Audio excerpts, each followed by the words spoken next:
Since Silksong is taking forever to release, I'm going to 100% a Metroidvania that's out right now. This video is sponsored by PlayOn, the publisher of The Siege and the Sandfox. Click the link below to purchase it. The queen has betrayed the king and framed me as the murderer. With my own glass dagger, she stabs me in the heart, then drops me down deep into the pit they call the Traitor's Fall. But I am no normal mortal. I am Kashai, the Sandfox. Oh, okay, that freaking hurt. Nonetheless, the king was my friend and I will avenge him. However, this is no ordinary pit. It's a form of prison with guards and everything. As the Sandfox, I specialize in stealth, hiding in boxes, pots, whatever will get me past the thugs, since what I lack in strength I make up for with the agility of a ninja, a fellow survivor. Unfortunately, the only help she can offer is intel of a nearby elevator, and the majority of doors here are locked. Well, if it isn't my lucky day. You were hanging around in there, lazing on the job. Keys aren't the only thing to steal down here. There's also treasure scattered about the sewers. Blackjack acquired. With this, the Sandfox could deal with the guards.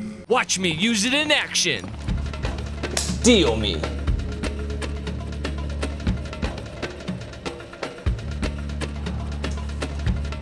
Ha! Blackjack.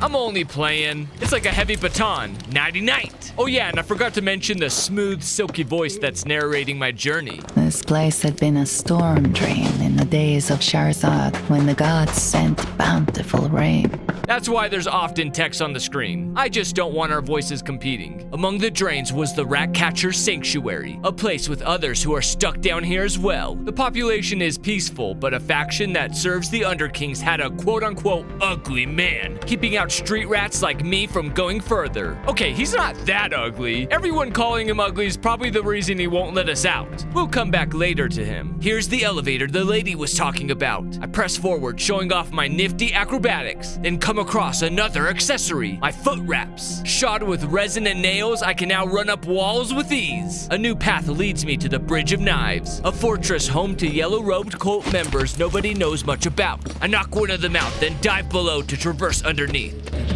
It is good to see a friendly face, said the man. We're not friends. You're like 80 years old. Whatever, I come across a seal that withholds ancient text for you loreheads out there. But now's not the time for reading. I need to continue infiltrating to find out where I should go next. Instead, I learned the guards with helmets can't be knocked out with my blackjack. I was still able to flee though and followed the lights that sprouted from a mushroom. In these fungal depths, a group called the Darklings had a little challenge up ahead. The Sandfox tasted spores of old dank mold. Dank mold? Whoa! Check out that mold! That's no mold. That's dank mold, sonny. More like Tony Hawk Pro Skater mold. Wow, this is a big drop. Oh, I'm dead. Carefully crossing during the next attempt, I attain at the end a fine set of lock picks. Tap A when over the gray and boom, open. Leaving the Darklings, I encountered more of the Underking guards and got caught for the first time.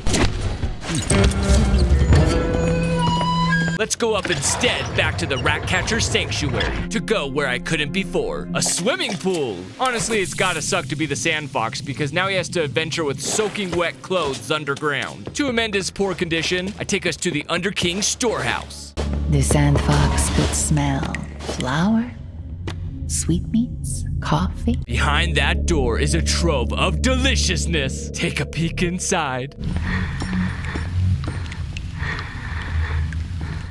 Where's the food? This isn't Game of Thrones. Towards the beginning in the storage, there were hiding spots. But further in, all that stood between the guards and I was a bridge. Surprise, motherfucker. The Sandfox has got the skills to pay the bills and to steal some well-deserved meat. Surely this will persuade the ugly man to let me pass. Ah, I've been hit! Without hesitation, on the next runway, I went straight east into another seal, then returned to the fugly bald guy and he accepted the bribe. What lay ahead seemed to be a gambling den of sorts, with patrons that have no sense of manners and who don't know when to stop betting. This guy gives me my first side quest to place a mirror up high, hoping it will increase his luck. Sure, why not? It was on the way. For doing so, I got a tip that the stonemason could spill information on the queen. Well, thanks for nothing. I don't know who that is. Maybe the Underking Roshan himself could prove more useful. If I can humiliate the current pit fighter champion, he'll give me access to the Iron Hold. All right, who's the guy I need to take out? All I see is a father-son duo sparring. Not my problem who I immobilize. Drop the chandelier, Sand Fox. Sweet blessings from above, this scrawny man said. I beat Rami? That guy was so much bigger than you, I thought he was your dad. As promised, Roshan hands over the key. But before I went, I struck a deal with Vashti, whose champion was the giant. And she wants Roshan's portrait defaced. That will have to wait. I gotta lay low for a bit so they don't know I've been acting as a double agent. What the? A prisoner is ratting me out? That's very odd. And even more annoying. No way in heck I'm breaking them out. Are you freaking kidding me? What is with these people? What do they have to gain screaming like that? Somehow this chub slept through it. Others were wide awake, making for a small window to steal their keys without getting whacked. Ah, wrong way, and the screaming again. It was close, but I leapt past the guard, staying alive. I'm sorry, narrator. I can't hear you. Reed, shut up. Shut up. Shut up. Shut up. Shut up. Shut up. And now someone is crying. Please make it stop. Send me further down in jail. Just get me away from all that whining, for heaven's sake. Ooh, a chest plate. Ironically, it doesn't raise my defensive stats. It actually increases my weight to break through weakened floors, and helmet-wearing enemies were no longer undefeatable. It was also great for taking out multiple guards at once.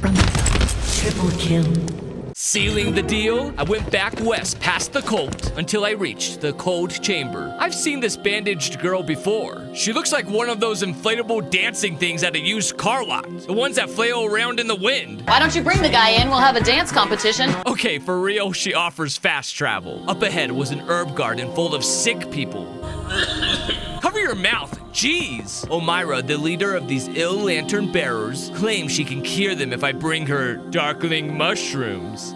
Sure, for the sick. Before I go, I better snag the first of the other collectibles in this game, the sheet music. As we know, the darklings are straight down, so through the cultist's hideout again, except this way I'm confronted by dustwalkers, nightcrawler-like beings that can teleport at will. Needless to say, I didn't stick around for a welcome party and got out of their stat. The fun didn't end there, though. Deeper below resided sand zombies and even, larger sand zombies. Sneakily, I maneuvered underneath them for safety concerns. However, I came across a vase of particular interest. With a slash of my blackjack, the sand monsters vanished. Curious of how they came to be, I quietly spied beneath what appeared to be an hourglass transforming prisoners into sand vermin. Are the Dustwalkers building an army? Are they in cahoots with the queen? Only time will tell. Hopefully, these leather greaves will help me find some answers. At least they let me floor slide, opening these small grates that I've had trouble crouching through. What awaited next must have been the hottest club in Miami because a password was required for entry. While accepting I couldn't get in, I noticed a couple sinister figures who had a similar Walking Dead aura to the bouncer. It looked like they were heading back, so I extinguished any lights I could in hopes I could follow them without being seen. Something was definitely off about them. You see those purple pinkish glowing flowers? They emit poison, yet they're walking through it no problem. I, for one, have to keep my distance from it so as to not breathe it in. I hear them discussing something about a siege and the Arzumi army. I have a feeling this involves the surface. They then took a passage only available to NPCs, leaving me no choice but to swim the fastest breaststroke I've ever PB'd underwater. The Sand Fox has quite the impressive lung capacity, I must say. After tailing them back to the club, I eavesdropped on their conversation. We fight fingers. No, you moron. We're